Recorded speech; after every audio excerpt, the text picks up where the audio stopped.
চারটি কবিরা গুনাহের মধ্যে এক নম্বর হচ্ছে আল ইশরাকু বিল্লাহ ওয়া উকুকুল ওয়ালিদাইন ওয়া কতলুন নাফস ওয়া শাহাদাতুজ জুর।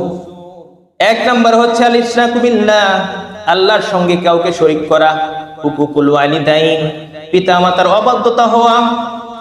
আর তিন নম্বর হচ্ছে কতলুন নাফস, কোন নিরপরাধ মানুষকে অন্যায়ভাবে হত্যা করা। আর চার নম্বর হচ্ছে শাহাদাতুজ জুর, কোন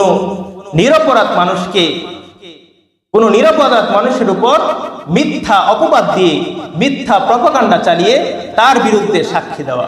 নাউযুবিল্লাহ। এই চারটি গুনাহ আল্লাহ রাসূল সাল্লাল্লাহু আলাইহি ওয়াসাল্লাম বলেছেন, এই চারটি গুনাহ হচ্ছে মারাত্মক, আকবর, সবচেয়ে বড় গুনাহ। এখন আল ইশরাকু বিল্লাহ, আল্লাহর সঙ্গে শরীক হয়।